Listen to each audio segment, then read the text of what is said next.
Bien, en esta investigación vamos a hablar acerca de los materiales metales no ferrosos, que corresponde a la unidad 3 de la materia de tecnología de los materiales. Estructuras de las aleaciones. Las sustancias puras, que son los metales compuestos de tipo Nazi, cristalizan siempre según el mismo tipo de estructura cristalina. Esta estructura cristalina puede cambiar con la temperatura o con la presión. Por ejemplo, el hierro puro, si se enfría desde una temperatura superior a los 1536 grados, punto de fusión del hierro, y este enfriamiento se hace muy lentamente a 1536 grados centígrados, el líquido, que es el hierro fundido, se transforma en cristales de hierro puro con estructura cúbica centrada en el interior. Si se continúa el enfriamiento a 1398 grados, los cristales BCC se transforman en FCC y se continúa enfriando a 911 grados.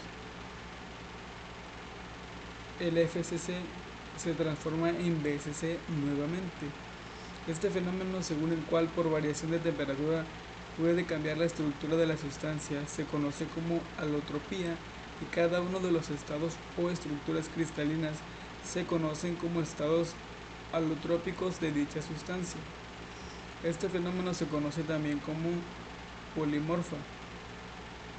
En la práctica de los metales difícilmente se consiguen en estado puro, y además en la mayor parte de los usos a los que se destinan interesa que intervenga en la composición de la pieza metálica, además del metal base, de otros elementos. Por ejemplo, el acero común es una mezcla de hierro con C, en el que además, por no poder evitarlo al fabricarlo, van a existir otros elementos que en algunas ocasiones incluso perjudican sus propiedades, como puede ser el azufre y el fósforo. Las aleaciones se fabrican generalmente mezclando los componentes. La solución sólida, los compuestos intermetálicos, las fases intermetálicas, son de lo que se habla en cuanto a las aleaciones.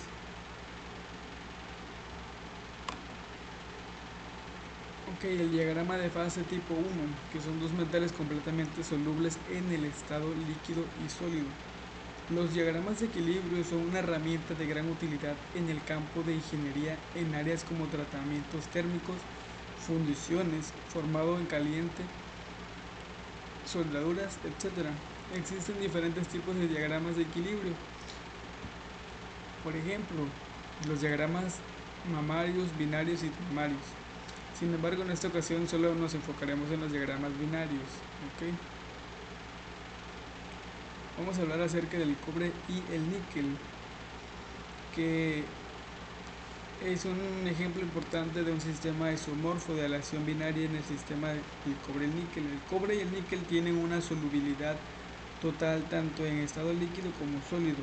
En el diagrama se muestra el diagrama de fases de este sistema, en el que se representa la composición química de la aleación en tanto por ciento en peso en abscisas y la temperatura en grados centígrados en ordenadas.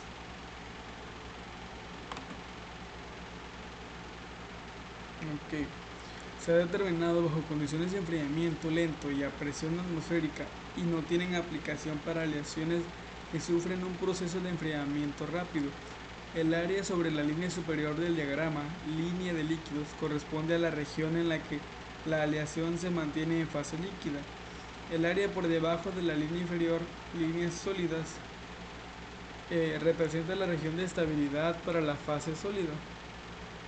Entre ambas líneas se representa una región bifásica en la que coexisten las fases líquida y sólida. Y aquí podemos ver lo que es el níquel y el cobre.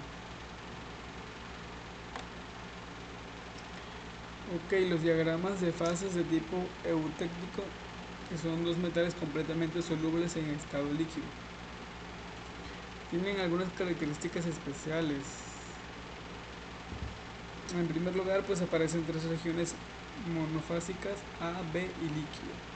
Para entenderlo mejor, pues tenemos este diagrama para que podamos captarlo de una mejor manera. Este tipo de diagramas podemos observar un punto invariante, en donde para una temperatura y composición determinada se produce la reacción eutéctica. La solidificación de un eutético origina siempre un producto bifásico, mientras que la de un componente puro origina una monofase.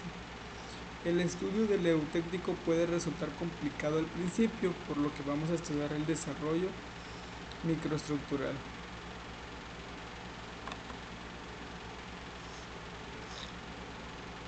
Ok, en este primer caso podemos ver que al principio tenemos solamente la fase líquida en lo que es nuestra imagen. Ya cuando sobrepasa la línea del líquido se empieza a formarse la fase A, que coexiste con la fase líquida y cuya composición va aumentando hasta atravesar la línea de sólidas, donde solamente existe la fase A. La fase intermedia de fusión congruente. Como ejemplo, veremos el sistema de Forsterita, que se expresa a continuación en unas imágenes que vamos a poner. Aquí podemos ver también que la composición de esta se proyecta en la forsterita y la cristobalita. La reacción posible es, y aquí tenemos la reacción. Ok, el olivino rico en magnesio y el cuarzo nunca coexisten en equilibrio en las rocas ígneas, y ellos reaccionan para formar ortopiroxena hasta que uno de ellos se consume. Solo el miembro externo del olivino rico Fe puede coexistir en equilibrio con el cuarzo. En algunos granitos y rolinas alcalinas y rocas ricas en hierro, que son poco comunes. Y aquí tenemos un ejemplo para que podamos entender un poquito mejor acerca de este tema. Las aleaciones comerciales de materiales no ferrosos. Los metales y métodos de moldeo se influencian el uno al otro. La mejor opción para el moldeo de un producto está influenciada por cómo su metal se comportará en su estado fundido, enfriado y sólido. Para estas dependencias, las especialidades de una fundidora son parte de la determinación de qué tipo de productos hacen. La fundidora que hace juguetes para niños moldeados a presión generalmente no es la misma que produce partes de motor de alta calidad. Una de las mayores distinciones en la especialización es si las fundidoras trabajan con metales ferrosos, metales no ferrosos o ambos. La definición de un metal ferroso es cualquier metal que contenga hierro, y los metales no ferrosos no lo tienen. Los metales ferrosos se definen como aquellos metales que tienen el 90% de la producción mundial de metal, gracias a las fundidoras que trabajan con este material.